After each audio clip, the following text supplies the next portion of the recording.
all right. Party people in the place to be, vandals, and all you space barbarian queens out there. This is a brand new episode of How'd We Get Here? This is another edition of our Power Pulp Power Hour. And man, we are just, having a ball doing these things. We're meeting so many cool new creators, man. Like me and Joe, we've kind of dipped our toes in and been reading these guys, but it's so cool that we're like getting to meet them all now too. So this is super rad. Tonight we're talking to very cool, another very pulpy creator. Very puts the pulp in the power pulp. This man here. Go ahead and introduce yourself really quick, sir.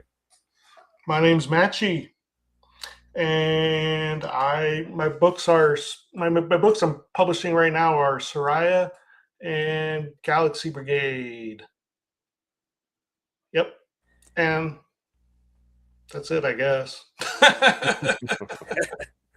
That's awesome. Joe, it's your part of the intro, bro. Yes. So this episode of How'd We Get Here is brought to you in collaboration with Power Pulp Comics, the best of self-published comics, all under one roof, with nearly 150 comics available on the site, or close to 160 now. Over 50 creators. Go check out the lineup of books. You have just so many different books, so many different genres. There's something there for whatever you fancy. You'll find something that'll scratch that itch. So so go check it out. And if you're a retailer, a comic shop, or a bookstore, they have a wholesale deal, 50% off. Go on the site, fill out the form, get an account, and you'll get 50% off. And if your orders exceed $200, you get free domestic shipping in the US. So if you're a comic shop or a bookstore, go check it out. They have wholesale deals for all you brick and mortar folks out there that are still fighting the good fight. We have a Discord, or Power Pulp has a Discord. I'll put you could go sign up to the Discord there. I put the QR code up there. You can go check that out. Chat with some of the creators, chat with other fellow readers. There's all kinds of sections you can check out. There's a music section. There's a share your art, what you're reading, process stuff. People share just all kinds of stuff. There's all kinds of categories. So go check that out. Also, if you're into merch, not unlike this shirt here. Yeah. Woo! Power Pulp. I got one too. Mattchee's got one on by, I think that's the Max sword splitter guy, right? He's the one who did that one. I think so. Yeah, I think you have one. Is the skull one your design? Yeah, the skull one's mine. There's a skull one that's your design. Yeah, I'll put the QR code up there for the that's off their Threadless site, so it's from a different site because it's a kind of a on-demand type merch site. So the QR code's up in the left-hand corner, so you can scan that and go check out. As we showed you, just two of many different t-shirts, caps. There's all kinds of different stuff you can check out for merch. So if you're interested in merch, you can go check that on their Threadless site. Then we still have a bunch of giveaways that are still live. Plus one starting today. So like Power Pulp's in the chat if you want to get a free Mattchee book. Yeah. So the ones that are still running, we have Starwolf. Go find this episode, right? Power Pulp down in the YouTube comments to enter to win. That Kickstarter just ended, so Starwolf should be showing up on powerpulp.com shortly. We have a Rick Lopez giveaway that we'll be drawing. That'll be the next one we spin the wheel for the winner, for Rick Lopez. So go find that episode on YouTube. Same idea. Write Power Pulp down in the comments. And we have a Tony Farrow giveaway as well. So go find that episode and write Power Pulp down in the comments to enter to win for a spin on the wheel. And we'll be adding one extra giveaway, like Johnny said, presently as we talk to Mattchee. As always, if you comment in the live chats, you get 2 entries. And if you leave a Power Pulp, write Power Pulp in the YouTube comments on a rewatch, you get 1 entry. So there's an extra incentive to come on when we're here live and just drop Power Pulp down in the live chats, you'll get 2 entries for a chance to win. Yeah, Right. good stuff. Good stuff. Yeah, man. So Matt, what's up, dude? How you doing? Doing pretty Mattchee, man. You can call me Matt. Okay, well, I mean, I know you like you kind of told us to like pronounce it all as one word. I gotta try to do it. Like you asked to be addressed. It's just a little different. So Mattchee, how you doing, man? Doing good. How are you guys? Doing pretty good, man. Yep. Just My grooving. team's winning in the playoffs, so I'm happy. All right. Yeah, they won in overtime last night, so I'm good. Cool. Yeah. So, man, we're here to talk about your books. You can find them on powerpulp.com, like we said earlier. So you can go check it out. QR code's up in the left-hand corner. You have Soraya. Soraya. That's Soraya. Mm-hmm. I'm trying to point to the pulp, but there we go. Yeah. So that's available. Trade and issues. You could get it Yeah. at 4 floppies, or I say get the trade because you get the backup stories as well, the black and white ones like the Soraya Queen, and yeah, you get a couple extra stories. And Yeah. I think you have 3 issues of Galaxy Brigade, I believe. 3 or 4. Galaxy 3. Brigade, Yeah. So that's up there. Both books are fun. Galaxy Brigade is a black and white book, and Soraya is a full color book with a couple short stories in the back that are black and white. But in general, it's all colors. So and Mattchee's black and white art is great, though, man. Yep. Yeah. Like the surrealism is so wonderful in it. Yeah, there's one quick question that I have concerning Galaxy Brigade. Okay. Issue 1. You did a slight tweak on the design of Hank. Yeah. He had more of a straight up skull type design for his face, and then as of issue 2, you gave him more of like a more of like a mask, kind of like a yeah. I don't know. I don't have an explanation for that. No. Other than look at your old books when you start drawing the new one.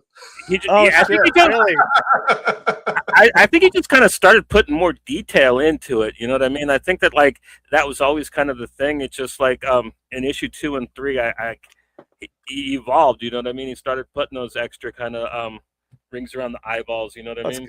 Well, the first one's more like straight up a skull, and I find then as issue 2, he got more of a Beta Ray Bill kind of style face look to him. Yeah. I honestly do not have an explanation for that. I kind of noticed it after I had started doing it, and I just ran with it. Well, how far apart were issues 1 and 2 that like from working on them? Shoot, I can't even remember. Maybe a year. Okay. So sometime 3. So for the first one I did, it was I did it in about 2 weeks, the whole thing. Wow. Yeah, which is incredibly fast for me. Okay. I think that's pretty. It was kind of like for anyone. Yeah, that's. I just kind of did very, very loose roughs, and then just inked, and I didn't even have like a set like a script or anything. Okay. I just kind of just went through. I was like, I want to do some space stuff, and so I just started drawing it, and then by issue 2, I was like, oh, now I gotta make sense. Your splash pages in Galaxy Brigade are glorious. Yeah, that's issue 1, and then here's 2, pretty much. And as you can see, like I said, like he really started putting like a lot of detail, like in that critter there that's jumping down on him. Like, I just think he like really just started putting kind of more lines, into the hatching and stuff. That's kind of what I noticed. And issue one was just very, very fast, and issue 2.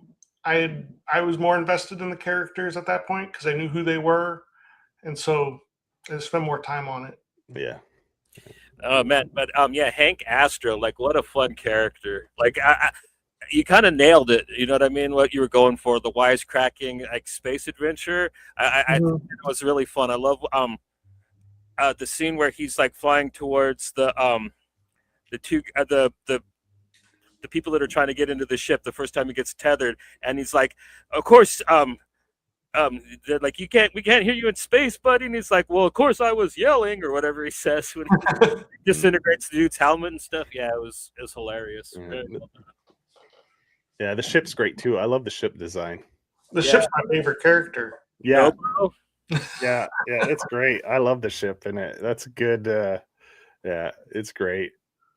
It's a character all on its own. Yeah, yeah, and I have like dialogue for him, but you don't ever know what he's saying. Yeah, it's like alien, some kind of alien language. Yeah, yeah, it's pretty cool. I like that. That was one of my favorite things. The ship and all that. It's pretty cool. Not like the big eyeball in the front kind of design. Yeah, a lot of eyeballs. You like drawing eyeballs? Love eyeballs. Yeah. Eyeballs and skulls. Yeah, yeah, yeah. You got it aplenty in Galaxy Brigades. A few. You got some good eyeball action going in Soraya too. Soraya. Yeah. So we'll be hitting that shortly. We're gonna flip through and talk to you at the same time. Okay.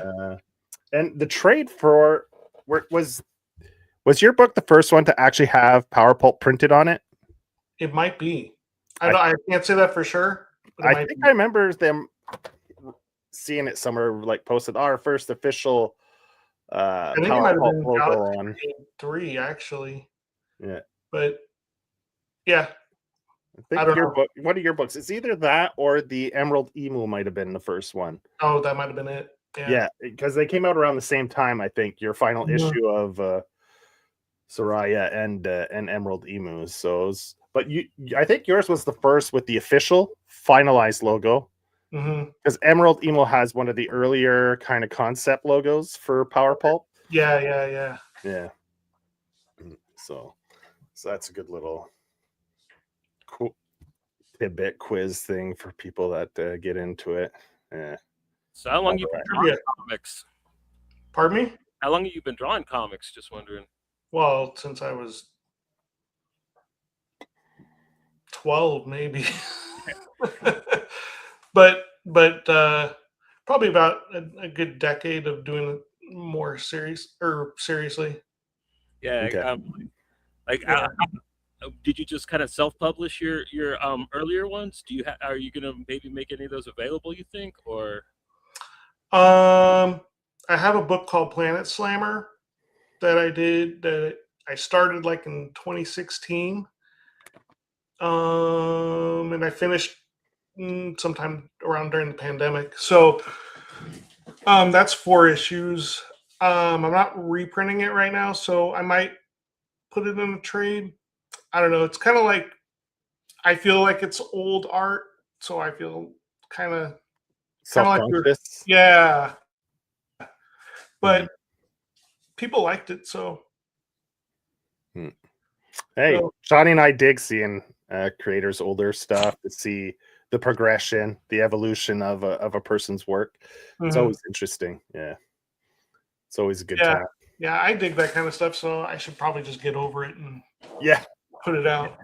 Well, and just make it clear. You could write a little forward saying this was done at a certain time, a certain date, one of your first works, and then people you give them a few little small insights before they read it too, so you gain a like slightly greater appreciation of what they're reading too, because it and I might do like a little short story to throw at the end or something. Something new. Yeah. All right, you want to start flipping through? Sure. Yeah, this is a good one here.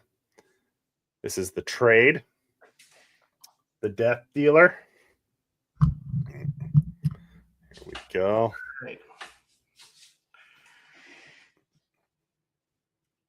There we go, Death Dealer.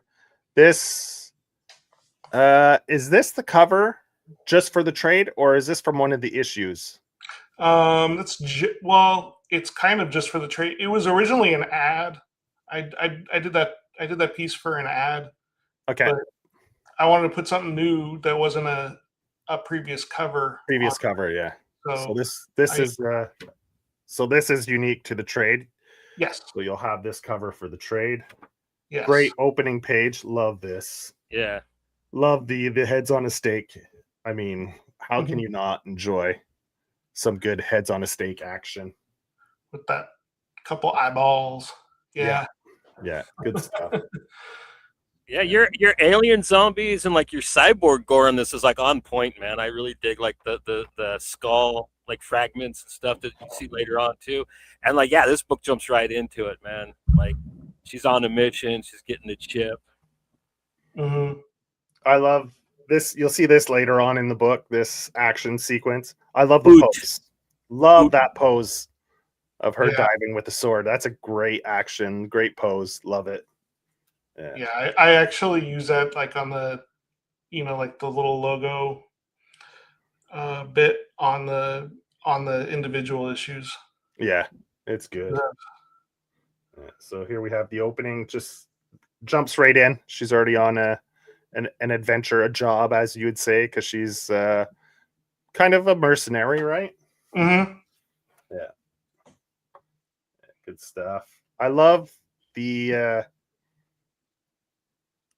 action where it just blasts out their backs. Like love that. Yeah, exit wounds. Exit wound, yeah. Yeah, the exit wounds, fantastic stuff. I love that. We get a little later. And I love here, like it's just a little detail. It's nothing major, but I like that you went with the silhouette, but you went instead of white, you went with a pink. Mm-hmm. That's just fun, changing it up a little bit. And it's kind of repeats the pink throughout, so you get a continuity throughout the pages of that pink showing up. Dr. Uvi's design, he kind of reminds me of Hank Astro. He like his mask a little bit. Was there a little inspiration from that there? Not conscious. Okay. I think him and these two guys were kind of inspired by something I saw in the Forever People. Kirby. Yeah, I like those little rock lord dudes, man. They're cool. Yeah. And here's some more just exit wounds. Blah, right through the front. Love it. Yeah, her murderous spree is really funny, especially when she teams up with Dr. Uvi's at the end, and he's like asking, "You killed this many people?" Yeah, so many people. So many. Yeah. That's a great line. I love that. Yeah, at the end. Yeah. And here, I like you went with a very primary. Like all your color palette is very like a primary color. Like the yellows aren't. It's more of like a pure yellow. The reds are very just red. The blues, So I like your color palette. It definitely it's like a throwback. Yeah, I wanted it to look like an old comic. Yeah. And you have the wristband communicator. So this is kind of almost. It's like a mashup of genres. Like you got like the sword and sorcery with sci-fi mixed in together. Mm-hmm. Yeah. When I describe it to people, I kind of say it's kind of like Masters of the Universe or something like that, where it is kind of sword and sorcery, but they have technology. Yeah, another great exit. This is my favorite one right here. Yeah, that Bing is just so cool. Yeah, they're kind of like the debris, the action lines. It's excellent. Space Beetle dude. Yeah, he's rad. It's got the crazy nipples going on. Yeah. Hanging out. With the chomper, the bug chomper mouth and everything. Short-lived though. He makes it. Yeah. He doesn't make it past 2 pages. Gets his back blown out right before she meets Jude Law. He makes it into the first panel of the page, so he makes it into 3 pages. Yeah. What'd you call him, Jude Law? Yeah, the evil wizard guy's totally Jude Law, dude. Yeah. Well, you could tell he's got ulterior motives, right? Just by the design, the red squinty eyes. You know he's up to no good. Yeah, at best, like he's like an evil monk. You know what I mean? Like a dirty priest. You know, like at best. But like, yeah, we're not that lucky. But at least he's exceedingly stupid. Like he gave worst enemy like all her best weapons. The dark one rubs it in too. Like, yeah. Idiot, you're the one who gave her the sword. You know, later on, you know, like moron. The great zombie master king, whatever you want to call him. Yeah, the Mind Stone. Yeah, the demon zombie leader. Then you got some great action here. Swap, just her. Just, you know what, Johnny? You Mattchee, you say like Masters of the Universe, but I got reading this the whole time as a kid. I got Tarnia. Yeah. I I love this when I was younger when I watched heavy metal. And the only difference between Soraya and Tarnia is Soraya actually says stuff, you know, she talks a little bit as opposed to but I got that vibe how she just with the sword just goes around just slicing people up, you know, less talk, more action, you know. Yeah, like if Pam Grier played exactly. Pam Grier played the girl from heavy metal. Yeah. Pardon me? A young Pam Grier would be excellent as Soraya. Yeah, that I've actually been asked that before, and that was my answer, was a young Pam Grier. Yeah, you got to facing off with the zombie king. Some more action. Like this book doesn't fuck around, man. It gets to it. Slice the arm. Love like a different style of action line coming around. Love that. Instead of just the straight like lines with the ruler, you give it a little more chunky, a little more. Well, the great thing though too is like the action, it doesn't let up, but like he keeps Mattchee really keeps it fresh, like from issue to issue, like with the settings and like the difference of genres, because like you kind of it kind of dips more into sci-fi and more into like sword and sorcery, and then you go into kind of almost psychedelic fantasy in the issue 4. You know what I mean? So like there's a kind of neat pacing as well as you keep it fresh all the time. I try to. This right here is one of my favorite panels. I tried to make a thumbnail out of it, but I just couldn't get our logo behind her right, man. Yeah. I love this. The tentacles, like is great detail, and there's one little detail in there. It's a minor little thing, but it really adds to it. Is you have just a slight hue of pink toned down, so it almost creates like a mist, like the blood, like cool as it explodes. It almost creates like an illusion of mist, like blood from the tentacles snapping, and you get the little specks. All those elements together are fantastic. It really sells that, like the tentacles just ripping apart and exploding. I mean, I love that. Great. And with the action lines, I love action lines too. So great panel. Love that panel. And I love how you just left the character just like a straight up almost black and white line drawing. Yeah. So that it really puts the emphasis on the action, like the tentacles snapping and breaking. So that's a great choice there. Love that. Really emphasizing the action. Kind of reminded me of like how old cartoons used to do that. Like aside from like Masters of the Universe, this also kind of reminds me of like Thundar, and then Black Star was another one that I really liked that kind of played around with these kind of ideas. But the whole you got to take my head, and like I liked that you didn't even actually show the decapitation though, but like the next panel is just her with it. Like it's so powerful, and then like you're not scared to show it though. She's just like totally just holding it out. And gives the head, gets the comes back to Dr. Uvies, I think that's how you say it, right? This when I say it, I say Avis, but Avis. And that's a fun little thing throughout too. That's Dr. Avis. And she just keeps calling him Avis. That's Dr. Avis. I like that. That's a fun little like it's always back and forth every time. Yeah. Just like she's always taking a little jab at him purposely, you know, like great stuff. Then you have the wizard. You know he's up to no good. Yeah.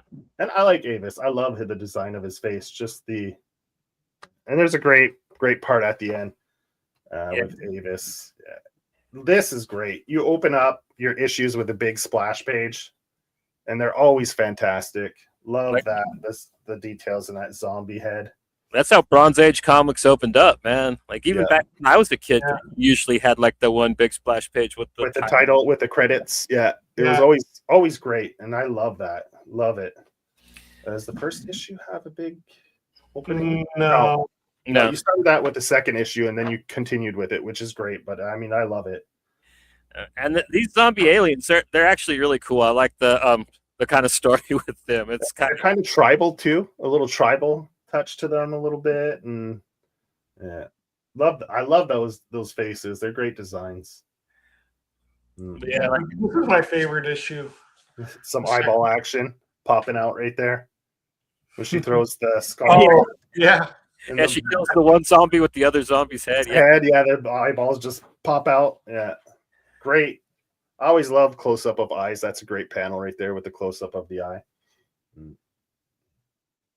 Good little punch with the spikes from the hilt of the sword there to protect the some fun action.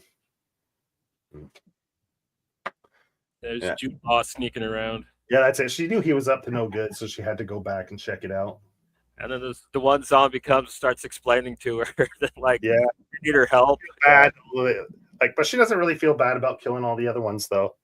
No. All right, I'll look into it. She's like, okay.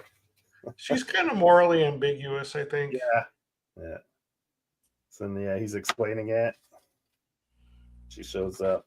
She likes looking for. I think she likes to fight. She's just a brawler, right? She's the type of person that would go to a bar, have a beer, and pick a fight with the biggest dude in there. You know. I love the Ut monster, man. The Ut monster's hella badass. Why'd you go with purple? Is there a reason for the purple for the wizard? Seemed right at the time. Yeah. Okay. He's kind of purple. His monster guy. I don't have a deep answer for that. Here's that great. I wanted it to be, because it's indoors and most of everything else was outdoors so far. I kind of wanted to go with a more cooler palette. Yeah, like down in a dungeon crawling type thing. Great. That's the action pose that you took for the opening credit page with the Power Pulp logo. Love that. And Soraya's a good smartass. I like that she says "ut" when she stabs it in the eye. Ut. Here's a great splash page. Great. This is one of my favorites too. That middle panel. Yeah, cutting the head in half. In half, yeah, great with the blood. Just great action. The blood flying with the gem in midair. Whoops. Yeah. And I love just the screaming skull. You know what it makes me think of a little bit? The screaming hand from is it Santa Cruz? Yeah, the Santa Cruz. With like the heavy line work too. The line work kind of is reminiscent of that as well a little bit, I find. Definitely gives me those vibes from when I was younger. The screaming hand. I always loved the screaming hand. Such a great design, logo design for Santa Cruz. And all the zombies are put to rest. They thank her. She kind of just doesn't give a fuck. I got what I need. Yeah. I love this panel sequence though. Like the zombie after, where it goes down and it kind of fades into like a bluish. Yeah, him like returning to the grave, kind of just like and how the colors darken where he's going to sleep. That's a great little 3-panel sequence there. Love that. Great storytelling on that 3 panels. Then here she is. She goes through a lot of cars in this too. She's kind of like Jan Michael Vincent. She's wrecking cars every day. I love every page with Dr.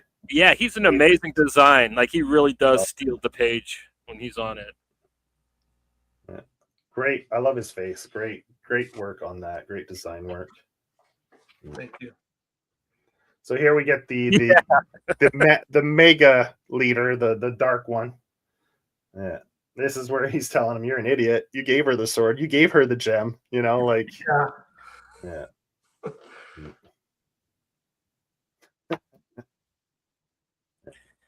And So and this is where you get like the idea of where she's morally ambiguous, right? Mm-hmm. Because Dr. Avis could use that gem, but she's like, I could probably get more from someone else, right? If I shop it around and see. Yeah. So she's like looking true mercenary style, like who could give me top dollar, right? Highest bidder gets it. So Lizard Cult's after her though. And the Lizard Cult is so tight, man. Like great design. I love the long neck and everything. Just this is where it gets like super fun too. As she's dying, who's after me? Who's after me? With a dying breath, just telling her. So she's off. And another great opening page for issue 3. Just in half. She's very how do you say surgical. Yeah. Like very symmetrical the way she slices heads in half. I love it. Well, it is an enchanted sword, so like that might help. You know what I mean? Might like make her aim true. You know. Here you have the slight gradient into red, so a little bit of blood on the sword. I love the sword design too. It's almost like that jagged edge is almost like a thunderbolt or a. Yeah, it's a damn shame. Like in a better world, like this would have a total a line of toys. You know what I mean? And like I really want them. I would love to have like a whole set of Soraya action figures with the Lizard Cult and everybody. That'd be so dope. That would be so fun. I wish. Yeah, here you go, Johnny. Another vehicle. Yeah, up like you said. Get her eyes. eyes. Her fault. Actually, none of them are her fault. Actually, like everybody's always wrecking her cars. But yeah, she goes. Well, it's not like she's not asking for any kind of retaliation, you know. Yeah, this is where she gets wise and she decides like, okay, no one will buy this thing, so like I better just sell it to Avis because he's the only one that's got any money now. So this is where it gets to probably my favorite issue of the book, where she goes up and meets the Oracle to like travel through metaphysical space, and this is dope. Great, man. Love that with the 3 eyes, just the wrinkly kind of skull-like skinny face with the great stuff. Yeah, she's not sure she trusts the Oracle though, eh? Yeah, no. Even with him going first, like I don't know if I'd still follow him. Yeah, it'd be a trap. You don't know. You don't see through it, right? So she double crosses so many people. Yeah, exactly. Right? It's like what would I do in this situation? I wait till they pop their head through and chop it off. Well, this is great. Now you come in with some more lively colors because it's in like the purples and the nice turquoise green coming through. Love that. Great. Really pops. It's fun. Yeah, they're in the Oracle space or whatever it's called, right? Yeah, I forget what I called that. I think I had a name. I think he says it. Right here, right? Behold, the Oracle Dimension. Oracle Dimension. There you go, right there. She got to fight the Mickey's Hornets. And like we said, you love eyeballs. You got the eyeball staff, the Oracle guy. He has an eyeball on his staff. He has 3 eyeballs himself, so yeah. Here's eyeballs. They get a rest of the way out. Yeah.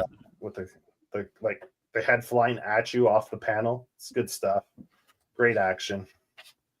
And then these bat creatures that carry him the rest of the way are hella dope. Are these aren't the same bat creatures from Galaxy Brigade, are they? No. Okay. Maybe kind of maybe they are. Maybe they are, yeah. Maybe they are now. No, I think they're different, but yeah. Fun stuff. And this is where you learn that even though she's kind of a psychopath, that Soraya is actually like a good person, or Soraya. Yeah. Yeah, I like the last test. Oh, love this splash page. Love it.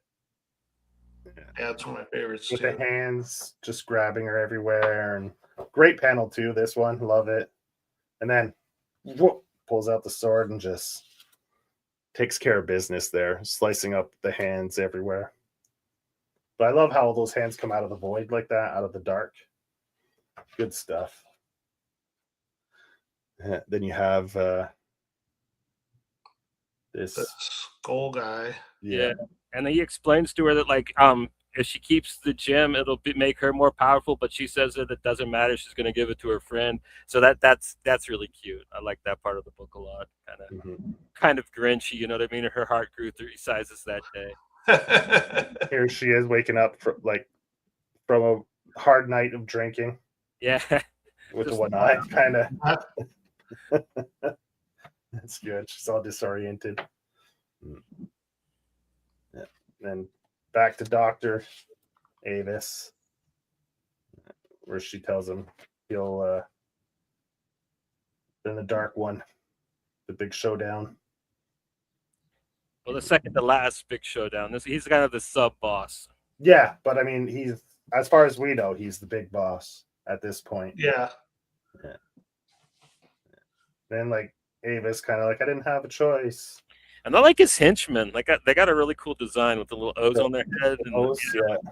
They got the crazy I don't know what they were called in Star Trek when Spock used them too. The kind of like energy staff. The boat oars.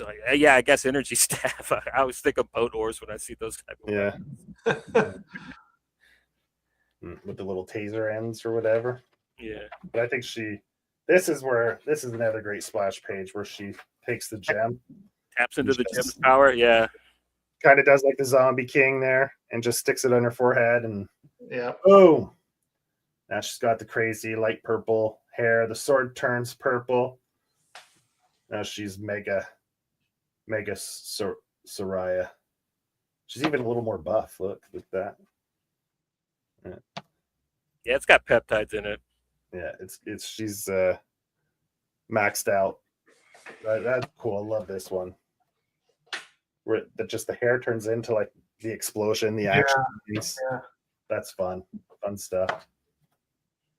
Yeah, it reminds me a little bit of Jean Grey when she goes.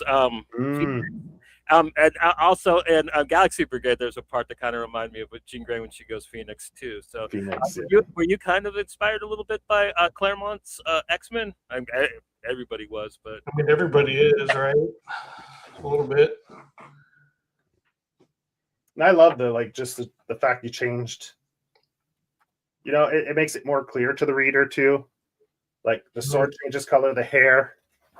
You know, so it's just like, okay, she's kind of enhanced or metamorphosized into something a little more. So I like that. I even gave her spikes on her shoulders. Oh, okay, yeah, they weren't there before, right? No. It was just normal shoulder pads before, yeah. Yeah, cool. I love this panel.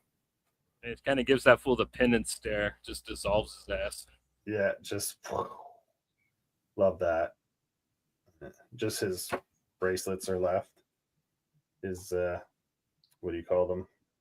Gauntlets. Yeah, gauntlets. Yeah, gauntlets. Yeah. Wristbands, yeah. Good stuff. Avis is super.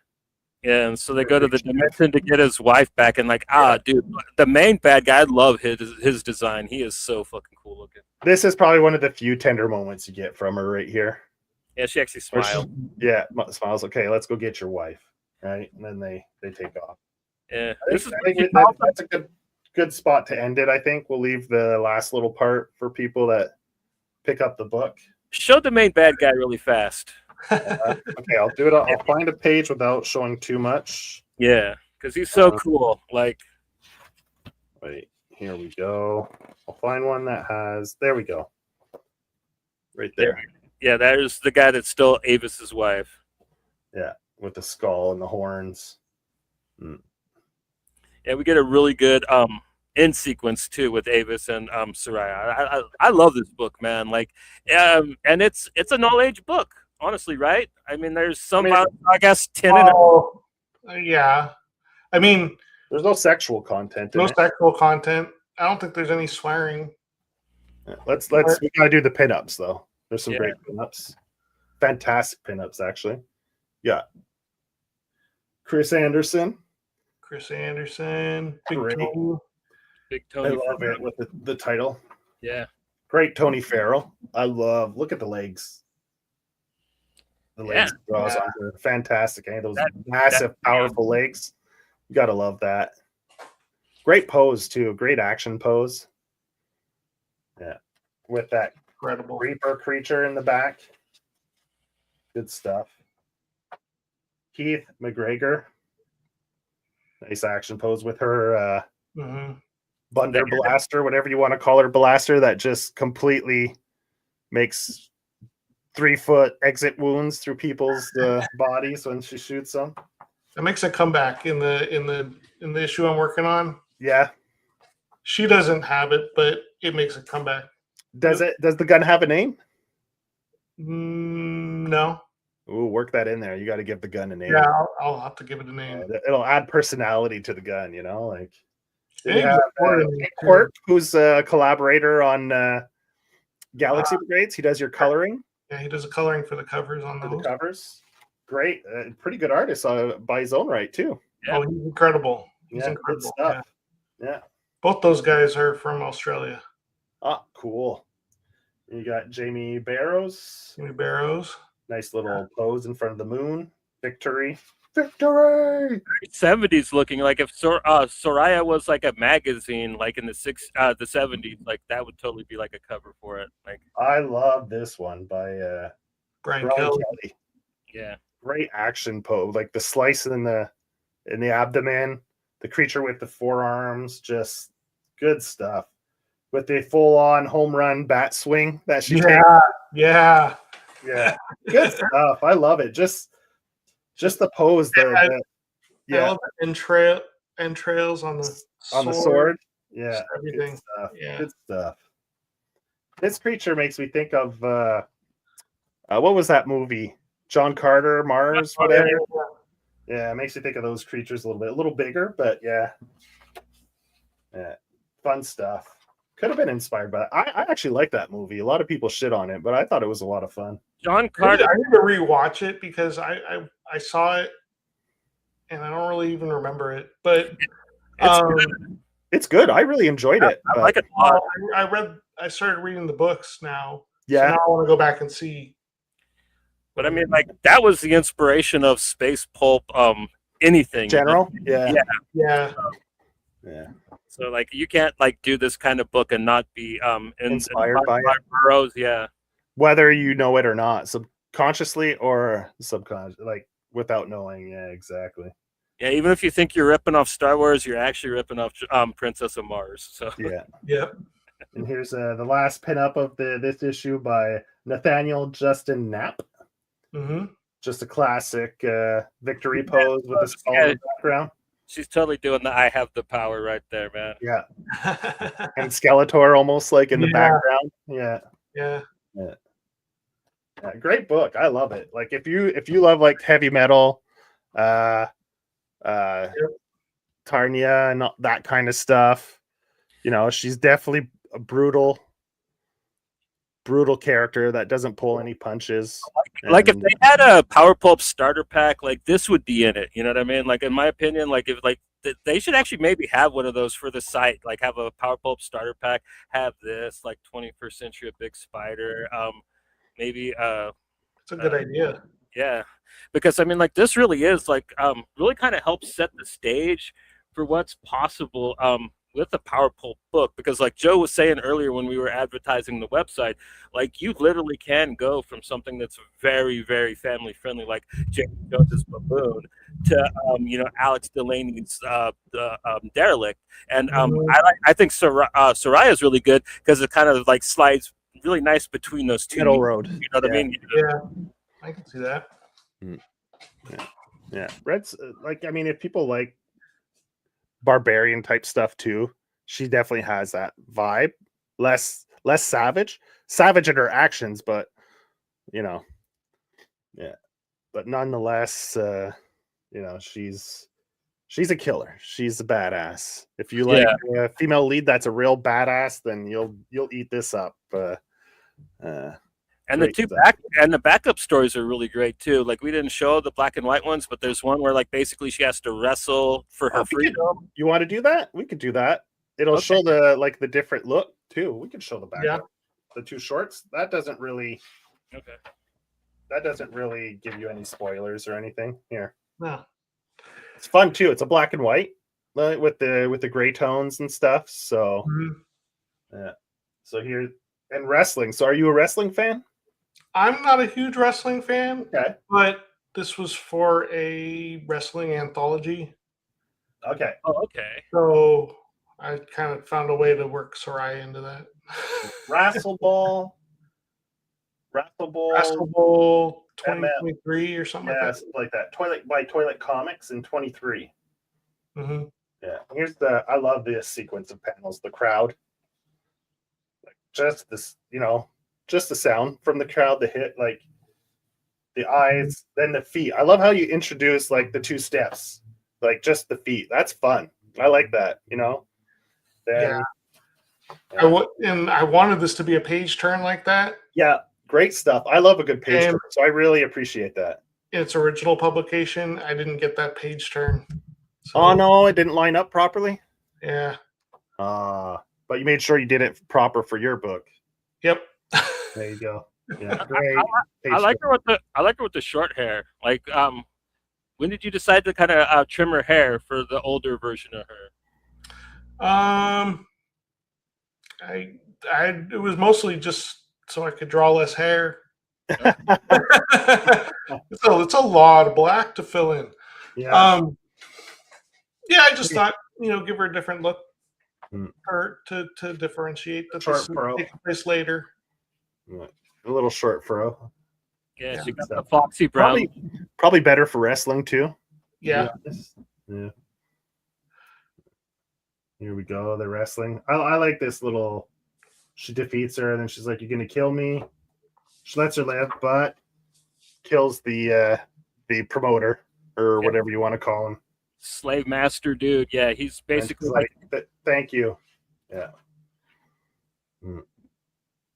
It's a fun little story. I like that. Then you have the second black and white where she's the queen. And this one, you kind of go full Tolkien with it. This is a really rad little story. So this was another short from 23 by No Time Magazine, Caw Comics, Gravy Bone Comics, 2023. So what's that one? What's Caw and Gravy Bone? It's a magazine. I think it's like a zine magazine that acquaintance of mine in Oklahoma, I think, put out. Yeah. Okay, cool. I don't really know too much about it, but he said he needed a story, so I hooked him up. There you go. And here she is leading an army through like kind of badlands, wastelands, or whatever after battle. Yeah, this one I kind of went a little more. I pushed it a little more. Sword and sorcery. Yeah. Yeah, she's pretty stubborn though, eh? They're like, no, we shouldn't go here. It's a bad omen. She's like, fuck bad omens. I'm the queen. I conquer everything. Love this, the action where the things come flying out. Great little page. Makes me think of those what is it in DC? The Starros? Is that what they're called? Yeah, Starro. Starro, that they take over people with the little stars that suction cup to their face. Like good stuff. Then the creature. I love that's a classic, eh? Like the creature with the beak-like mouth. Yeah. That's like a classic design, classic look. You had a bit of the same idea with the other creature with the big nipples on with the long nipples early on. And I love like the brain stem, heart stem, whatever you want to call this, the heart or brain. Gets in there. Slices it. She likes to slice stuff in half. That's her go-to move, I think, from what I've gathered. When in doubt, slice. Yeah. Cut it till it doesn't move anymore. Exactly. And she comes out, and they're ready to go. Told you there's evil in there. Whatever. She took care of it. Yeah. It was just a little testicle monster. She was able to cut it in half. Yeah, there you go. Yeah. But they're probably like, God damn it. Like her whole crew, like, oh, here we go. We just want to rest. She's always ready to kill and murder. Yeah. Yep, ready to kill. Yeah. There you go. Mercenary. The baddest mercenary in the galaxy. So the one shot, are you gonna like be doing a Kickstarter for it when it's done, or are you gonna just self publish it, or what you got planned for that? I think I'm going to do a Kickstarter. I'm hoping to be ready to do it in the fall, but we'll see.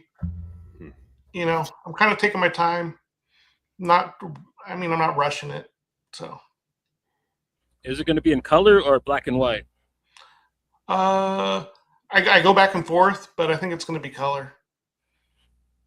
And yeah, probably about 50 pages or so. Okay, so it's gonna be like a graphic novella more than like a one shot. Cool.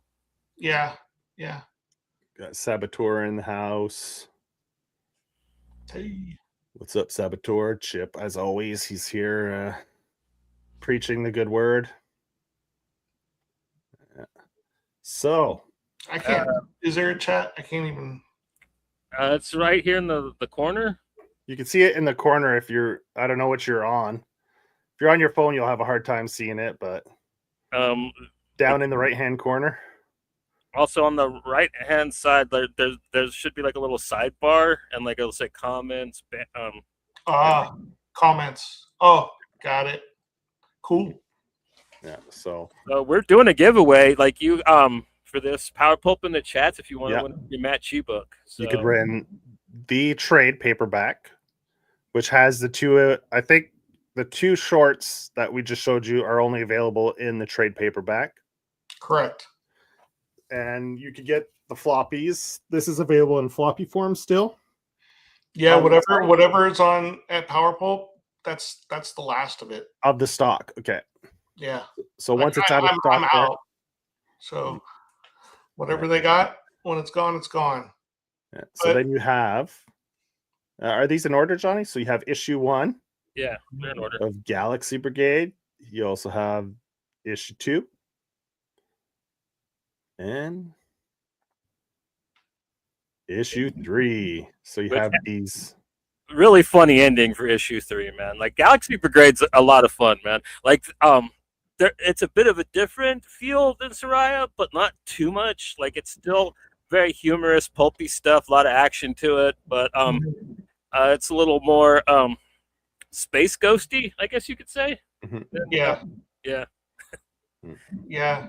I think I was kind of inspired by Space Riders, I think, for that. And yeah, space opera kind of vibe. My friend described it as like a sci-fi horror romance. Yeah, with the whole Laura, Hank and Laura storyline. Yeah, the melodrama's so good in that too. Like it's so funny. Like I love really put on melodrama sometimes. But I mean, there's some great splash pages in there too. Like this is one of my favorites right here. Yeah, I'm always trying to make an excuse to draw something trippy like that. Yeah, and that book's good for it. Yeah, so. Yeah, this one too. Just the dripping with the eyeballs. I mean, there's just a bunch of great panels like that. Is this one a splash? Yeah, half a splash with this ship. Splash. Yeah, the eyeballs, just the eyeballs, man. You just, this one's fantastic too. This is like got definitely horror element to it. Yeah, where it's the skin, the skull cracking open to reveal the brains. It's just got layers, right? It's like an onion of horror. That's when his wife dissolved in front of him. So it's a pretty horrific scene altogether. Yeah. Like she caught some kind of techno space virus that just completely like ate her away in front of him, right? Like yeah. Which is really cool. Like the book's hella fun. Like so, like they were able to like go into her consciousness because she got turned into like this giant space deity, and like they were able to get her consciousness out. So they went to this cool meteor planet and dropped her memory into it, and they were able to bring her back to life. Like it's just such a cool like meta you made up for this universe. You know what I mean? And yeah, like I love the life-giving planet here with the energy geysers. Like that's such a cool idea, man. I don't think I've ever seen that done before, so I really like that a lot. With like all the explosions coming out of the holes, that's a great page like that. Yeah. And those issues are they what are they printed on? They're printed on the same paper as the trade? No, they're more like an uncoated. Okay. So they're not glossy though. So they're not glossy. No. Okay, that's good. So yeah, they come out pretty good. So that's another one. The first 2 issues are $5 on Power Pulp right now because that was my original price when I put it out. But I had to, with the way things are going, I had to raise the price on the 3rd issue. So now the 1st and 2nd issues and reprints are going to be $8. So okay, if you want to get them for $5 for the original price, yeah, whatever's left there is what's left too. Yeah, it's the same thing for vinyls. I went into the stores, and as the prices went up, they still had some older vinyls that did. It was still like the prices back when it was like $10 cheaper. So I was snagging up all kinds of different vinyls at the old price because the same thing. Everything's gone up. It's crazy how everything's gone up. Vinyl's ridiculous, man. Yeah, that is ridiculous. Vinyl's ridiculous. When I was in high school, I would go to the used record store and buy anything used because this was like 1995 or something, right? Yeah. So nobody wants records. Yeah. So they're all like $3.99, $2.99, $3. I just kicked myself for all the stuff I didn't buy. But I mean, I was also in high school and didn't have any money. So, but And well, I remember a time like my dad had this killer record collection, and we could never really listen to it because like getting needles for a record player were wicked expensive because the only ones you could actually get were for DJs, and they were like $100 for just a fucking a needle for your Yeah, much more affordable now with the vinyl. Well, the players are, but the fucking records aren't anymore. They're like $30-$40. Yeah, right? Yeah, that's pretty much like now a standard LP is about $40 here in Canada. And then double LP is probably like 60. And if you listen to pop, they're gonna want you to buy variants of the fucking records now. Like Taylor Swift, she had like 8 different versions of like her vinyl that she wanted her fans to buy. Are you serious? Yeah, and like what like different music or just different covers? She's got different bonus songs on. Oh shit! And then like I think that's bullshit. And I think that Olivia Rodrigo girl, she just got in trouble for doing that too, like trying to get people to buy multiple versions of her vinyls. And for like $40 a piece, like I don't know, man. Like bring back CDs, you know what I mean? Like give me a. They made a comeback. A lot of people are buying CDs again.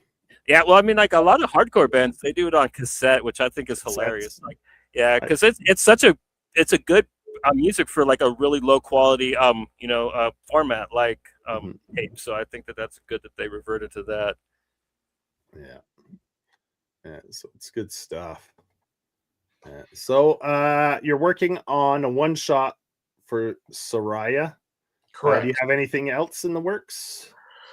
Not at the moment. I actually just had a Soraya short story though in Blood Maidens. Okay, what's that? It's a anthology of female protagonists, sword and sorcery, etc. type stories that my friend Jamie Barrows puts out. Okay, he did a pinup, right? Jamie did one of the pinups, right? Yeah. That's the one with the moon? Yeah, the one with her and the moon. Yeah. So, yeah. That's cool. So is that already out? Is it going to be on Kickstarter, or what's the deal with that? That is out. I think he has it on his print on demand site, which I wish I could give you, but I can put it in the comments later, maybe. Yeah, let's see. Maybe he's at Just Jamie, so I'm sure if you find him on socials, you can find his on demand. Yeah. Here's a link in his bio. Yeah. @_just.jamie_. Exactly. Yeah, you can go find it there on Instagram. So that's just came out. Cool. Beginning of April, I think. And then I'm working on the one shot, and That's all I got going right now. So that short, is that black and white color? What's going on with that? Black and white as well? Okay. Yeah, 4 pages, brief, Okay, cool. in and out. But so there's a couple flying heads. So yeah. So what do you prefer? Do you prefer working black and white with the color, or do you have a preference? Or I kind of loathe coloring. do you? Yeah. But people like my coloring, so okay. It's a double-edged sword. But I once I see it in color, I'm pretty much happy with it. So you're pretty much a pen and ink dude. You go traditional pen and ink. Yeah. What are your tools of the trade? What do you like using? I'm always changing. Right now, I'm using this.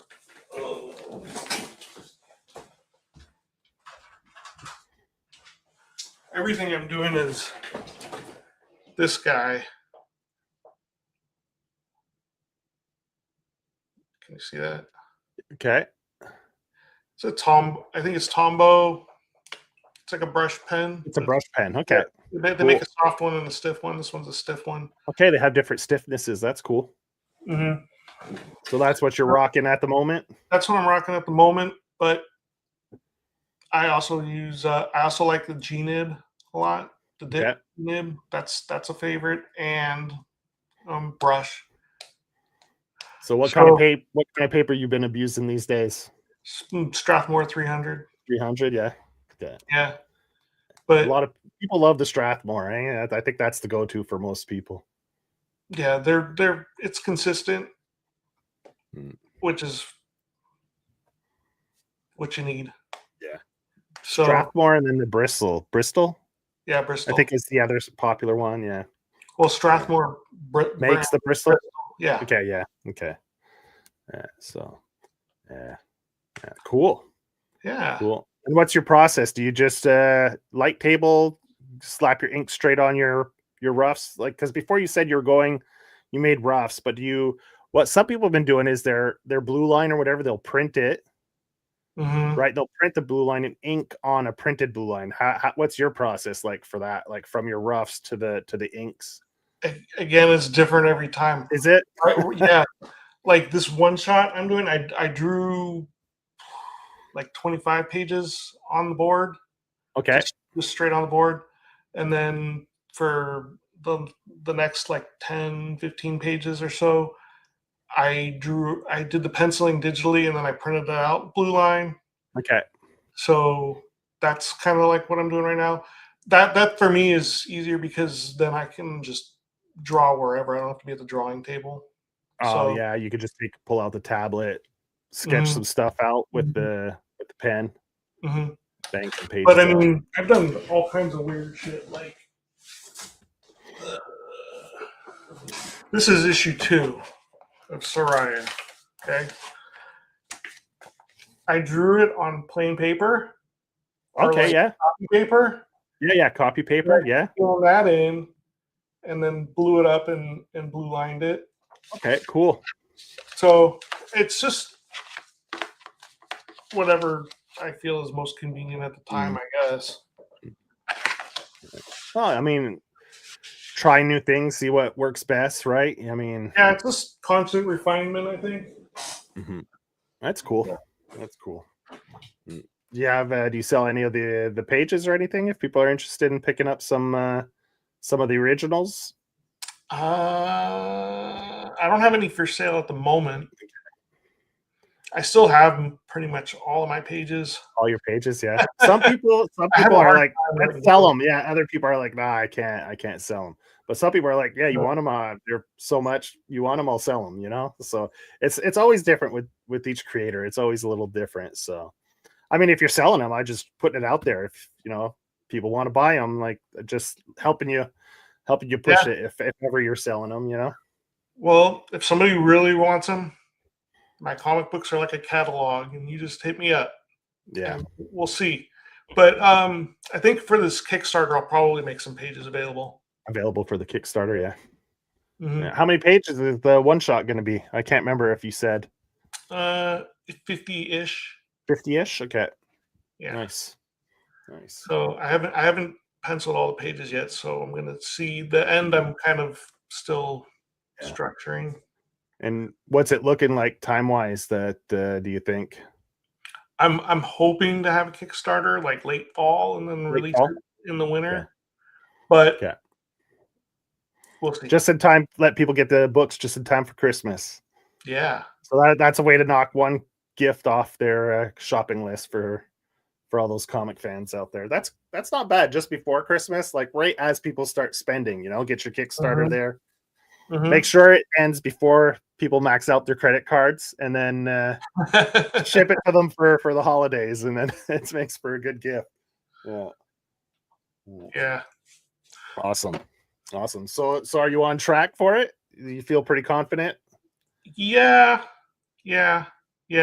I've had a rough couple weeks, but I'm trying to like get at least a page inked every day.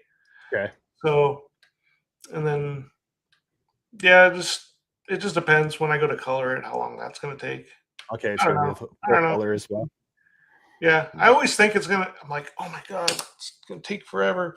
But then once I get going, what do you color it? Do you use Procreate, Photoshop? What are you coloring it? Clip Studio. Studio? Okay, yeah, I know a few people that use the Studio. Yeah. Have you tried different ones, or is that you've always used that one for coloring? I pretty much only use that. Yeah, use that one. I was just curious. I might have at one point used Photoshop, but okay. Photoshop's a little trickier now with their subscription type based. Yeah. I had a subscription for a while, but then I just was not using it enough to justify it. Yeah, I think that's the problem now with the whole Adobe with the subscription base. Because back in the day when I used it, it was just you straight up bought the program and you had it. Right now they've switched to that subscription base, like a lot of things, and yeah, I don't think that I actually don't believe that the cost is that much different when you consider like the price to upgrade every other couple of years you would have to do. Okay, but that's true. Yeah, but if you're not using it and you're paying for it, I don't know about that. And you can't just say, oh, I need it right now. I'm going to subscribe for it for this month, do what I need to do, and then be done. Because then they'll charge you like a fee to unsubscribe. Unsubscribe, yeah. Really, they have so you have to like, or you have to pay. You have to subscribe for a year, and so if you want to end your subscription, you have to pay for the rest of the year, or some. Okay, so them it's by year or nothing, pretty much. Yeah, but they'll take the payments monthly, but you have to commit to a year. Yeah, I think so. Okay, I think so. Okay. But I haven't been subscribing for a while, so I could be wrong. Yeah, they might have modified it. If people were complaining too much and stuff, like. Yeah, but I've been using Affinity for anything I need to do Photoshop for, or Illustrator, or InDesign. Infinity, yeah, which was a pretty inexpensive but pretty good, pretty comparable suite. And then they just released a version 3 now, but they're owned by Canva, so there's controversy about that. But it's free. AI type thing. Yeah, well, it's free, but then they want you to subscribe to the Canva AI. Okay, so the Infinity's free, but then they have an upgraded version if you want to subscribe type deal. Yeah, but I mean, but even the free version without all the AI bullshit, it's pretty good. It's very good, and that's compatible for both PC and Mac. Yeah, cool. Yeah, they actually the version 2 they had a iPad version too. Okay, got you. It's available for fully functional. But as of this version 3, the free version, they said we're going to release the iPad version later. But that's been since October, so we'll see. Oh, that's cool. It's I mean, there's so many tools out there. then it's hard to keep track of everything, you know. Yeah. Oh, that's cool. Infinity. I'll have to keep that in mind. Affinity. Affinity. Okay. Affinity. Okay. Got you. Yeah. Because I'm always looking for like inexpensive or free, like those free apps that you can download, and some of them are good, some of them are trash because it's like loaded. Like anytime you do like 3 things, then an ad pops up. And I'm like, screw this. It's not like that at all. It's not like that at all. Yeah, that's good. Yeah. So I've tried different things. Like I go and I do Google searches like for just to try stuff out. And as soon as it's like one of those ad things where like every 30 seconds an ad pops up, you're like, ugh, you won't get anything done. So yeah, that's cool. Yes. Yep. Got con season popping up, man. You got any shows lined up that people can come and meet you, get their book signed? I'm gonna be at Casa, but that's not till November. That's Comic Art San Antonio. Okay. I'll be there. That's the only thing I really have on the books right now.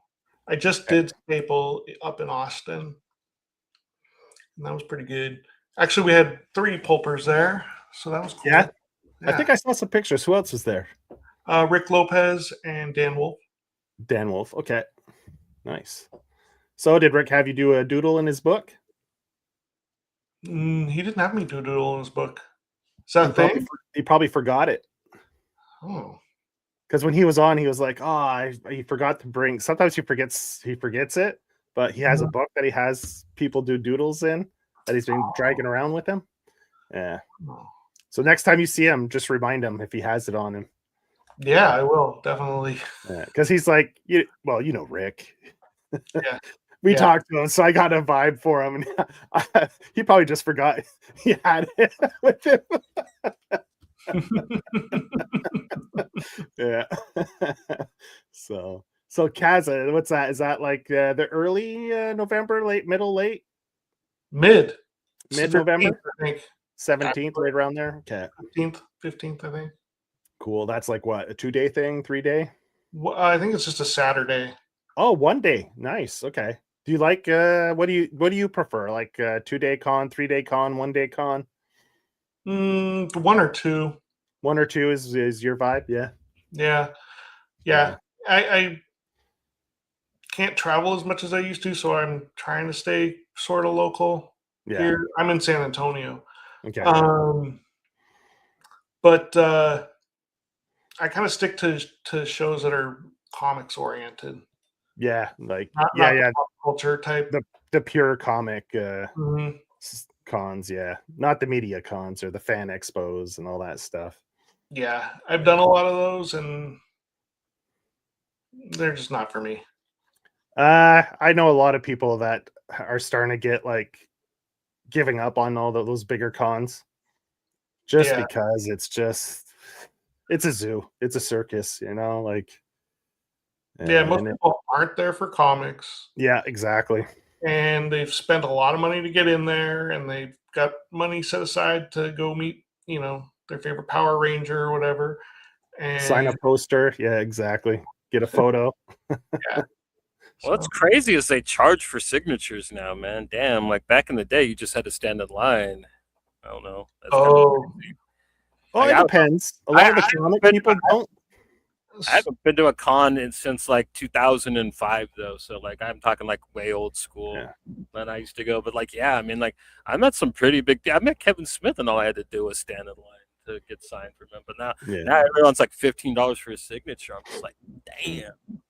And it's expensive to get into those cons too. Yeah. Like you're looking at $50 to get in for a day. Yeah. So that chews into your budget of like just what you can spend while you're in there. Exactly. Yeah. What do we got? Yeah, I hate those cons now. I want to go back to the small motel versions. Yes, the first one I went into was in a hotel lobby. Yeah. You had like 3 comic creators or 4. There was 4 set up at a table. Just a bunch of vendors around with boxes that you could just flip through. That was great. Yeah. Like the Murata Inn, they had a big lobby and the con was held there. That was in 93, I think. It was great. Like I loved it. Like, yeah. Old school. Yeah, right in a hotel lobby, like you just rent the lobby, like where people would just rent it out for a wedding or whatever, just in a smaller hall like that. Much more intimate, much more fun. Casa got started. Their first 2, I think, conventions were at this place called Wonderland of the Americas, which is like this like mall that's like dead but not. Like Okay. it's being kept alive by a bunch of like pop culture stuff. Like they Okay. have a pop culture con of some sort, like almost every weekend. Wow. Okay. And then they have like a space upstairs where there's like mini stores. I don't even know. It's almost like a flea market kind of like vibe Okay. where people have their own little shops they set up, and there's comics. Okay. So like every weekend, it's like a flea market, but inside the mall, and people Kinda. just set up. Yeah. That's cool. That sounds amazing, dude. Like, Yeah. Then rain or shine, it doesn't matter, right? You're setting up. I mean, it's indoors, so yeah, an indoor flea market. That's awesome. Yeah. Yeah. So it's kind of interesting because it's cool because it's free just to go for attendees, and then you got some people that are just walking around doing their shopping at the mall, and they're like, oh, what's this comic convention? Okay. Yeah. I sold Soraya's. I sold at that one. I think I sold Soraya's to somebody. Well, someone thought it was funny because their cat was named Soraya. Someone thought it was funny because their daughter was named Soraya. And then the best one was some guy had to buy it because his ex-mother-in-law's name was Soraya. He mailed it to her. You. Yeah, you're just like her. You're a bitch. Yeah. Yeah. Yeah. I have been there for that. But. There you go. She cuts him in half for doing it. That's it.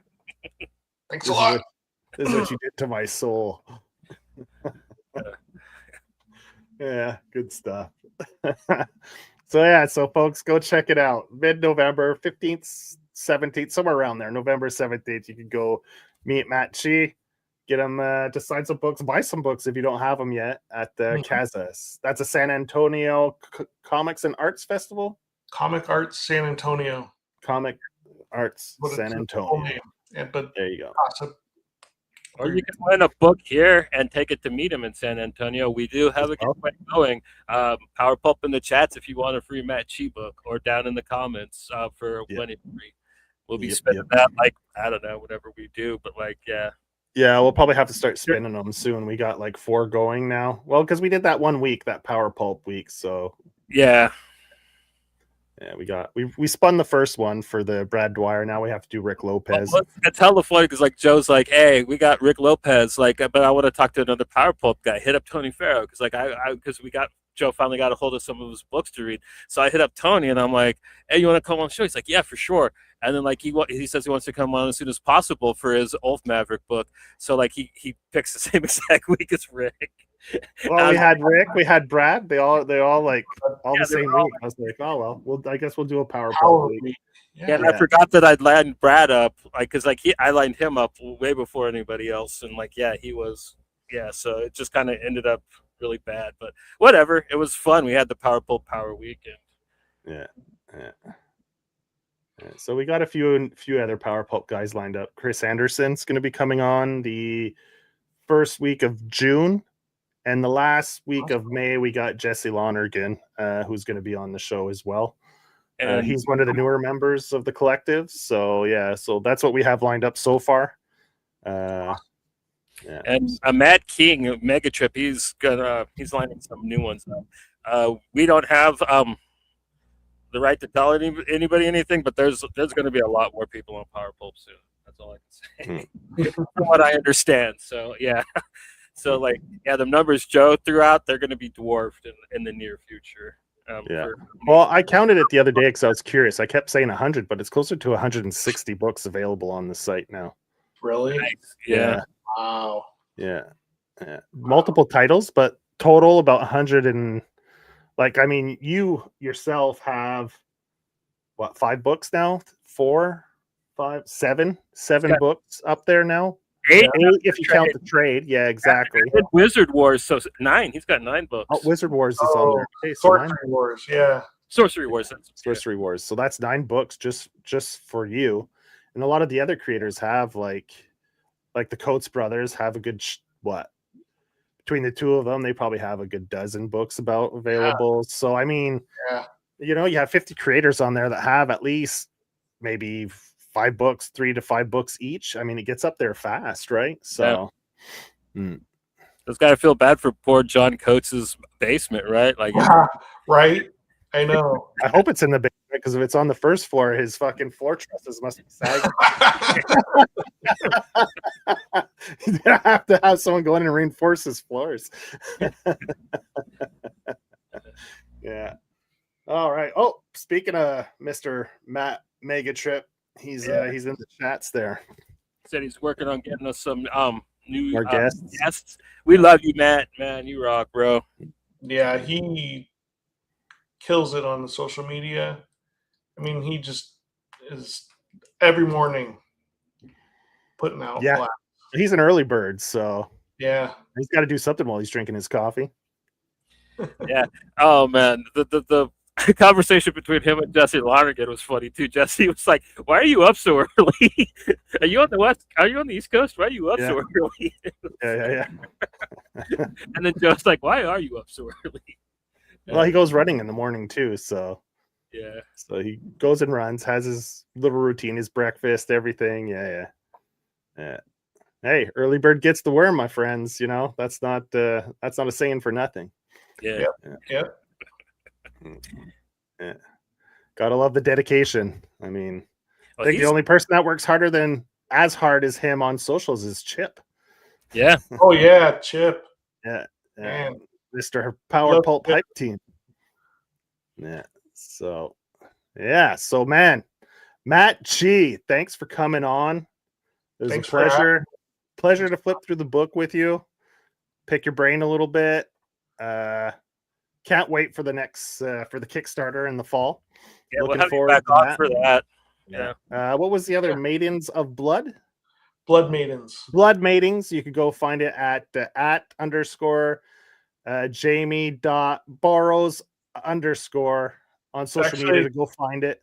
It's at _Jamie. Okay, wait a minute. At _just.Jamie_. Oh, just. I forgot the just. Yeah, just. Oh, at _just.Jamie_. That's what it is. There's no Borrows in there. Sorry. Just search just Jamie. I think. Just Jamie. It'll come up. Then you can find the book there. So you have another little short story for Soraya in there. For all you Soraya fans, go find it there. Get a little extra taste. Yeah. So and don't forget, mid-November, Mattchee will be at the Comics and Arts San Antonio. Yep. Yeah. Cool. All right. So Johnny, you all set? Yeah, man. We're gonna have a show tomorrow, but Spanky didn't know we were gonna do the show tomorrow, so that's canceled again. We're not gonna be doing the East of West 3 yet.